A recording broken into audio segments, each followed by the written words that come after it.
Hi friends, இன்றைக்கி egg fry எப்படி பண்ணுறதுன்னு பார்க்கலாங்க. இதுக்கு முன்னாடி என்னோடய வீடியோஸ் எல்லாம் உங்களுக்கு பிடிச்சிருந்துன்னா என்னோடய சேனலை சப்ஸ்கிரைப் பண்ணி சப்போர்ட் பண்ணுங்கள் ஃப்ரெண்ட்ஸ். இப்போ நாம் ஒரு சின்ன பவுல் எடுத்துக்கலாம். இதில் ஒரு ஸ்பூன் சில்லி பவுடர், அரை ஸ்பூன் பெப்பர், அரை ஸ்பூன் தனியா பவுடர், 1/4 ஸ்பூன் கரம் மசாலா, இதுக்கப்புறமா இதுக்கு தேவையான சால்ட்டு சேர்த்துக்கலாம்.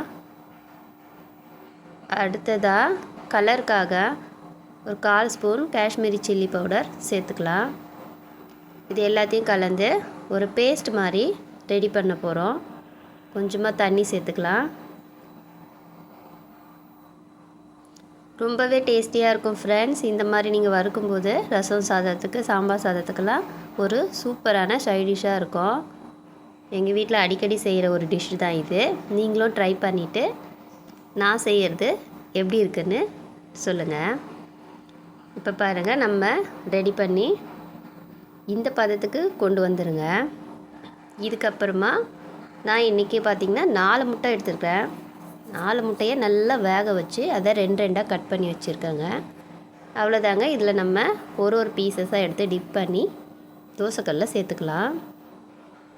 கல் நல்லா சூடானதுக்கப்புறம் கொஞ்சமாக ஆயில் விட்டுக்கலாம். இதுக்கப்புறமா நான் ஒரு பீசஸாக போட போகிறேங்க.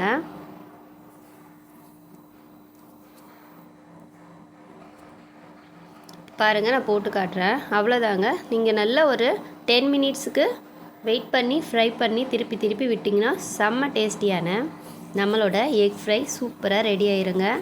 கண்டிப்பாக ட்ரை பண்ணிவிட்டு எப்படி இருந்ததுன்னு எனக்கு கமெண்ட் பண்ணுங்கள். என்னோடய சேனலுக்கு சப்ஸ்கிரைப் பண்ணி சப்போர்ட் பண்ணுங்கள் ஃப்ரெண்ட்ஸ்.